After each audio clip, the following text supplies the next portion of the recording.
اللہ تعالیٰ دے دیتا ہے۔ اب صرف ڈگری کے پیچھے مت بھاگو، سنو، علم روٹی کے لیے نہیں ہوتا ہے، علم شعور بیدار کرنے کے لیے ہوتا ہے، علم جستجو کے لیے ہوتا ہے، علم تحقیق کے لیے ہوتا ہے، علم ترقی کے راستے طے کرنے کے لیے ہوتا ہے۔ آدم علیہ السلام کو عزت فرشتوں پر ملی، علم کی وجہ سے ملی، علم کی وجہ سے۔ وعلم آدم الاسماء کلھا۔ تو آپ کہ جتنے شعبے ہیں ان سب شعبوں میں اس لیے لگو کہ قوم کو کچھ دے کے مریں گے، اس لیے مت لگو کہ نوکری لگ جاوے، ڈگری لگ جاوے، اس لیے مت لگو کہ چلو پاس ہو جائیں، محنت کرو۔ پھر آپ لڑکے لڑکیاں اکٹھے پڑھتے ہو، ایک حد رکھو اپنے درمیان، ایک فاصلہ رکھو اپنے درمیان۔ ہماری ایک تہذیب ہے، ہماری ایک ثقافت ہے، ہماری ایک شرافت ہے، ہم جانور نہیں ہیں،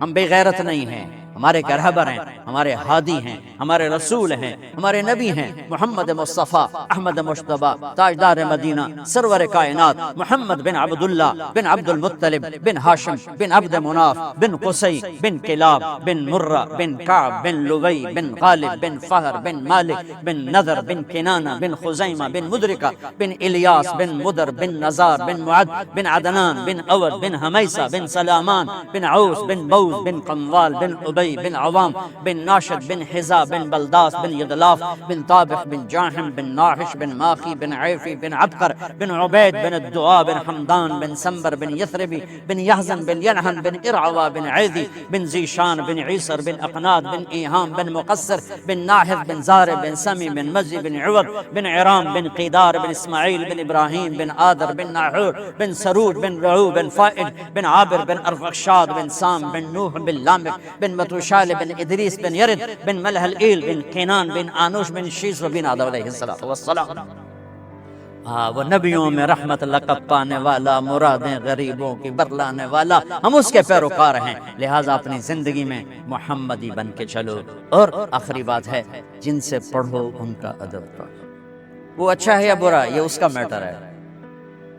تم نے اس کو عزت دینی ہے۔ انبیاء کے بعد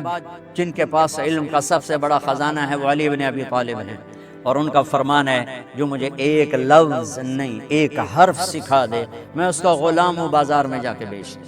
مجھے بازار میں جا کے بیچ دے۔ تو آپ کو اگر کسی استاد کی دعا مل گئی نا تو آپ کا راستہ صاف ہو جائے گا۔ کسی استاد کی دعا لے لو،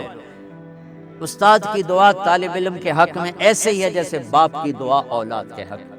بد دعا لگ گئی تو بھی تمہارا بیڑا غرق ہو جائے گا، اور دعا لگی تو تمہارا بیڑا پار ہو جائے گا۔ تو جن سے سیکھو ان کو عزت دو، ادب دو، احترام دو۔ آپ کی کو ایجوکیشن ہے تو ایک فاصلے رکھو اور اپنی حدود کے پابند بن کے چلو۔ ہم خود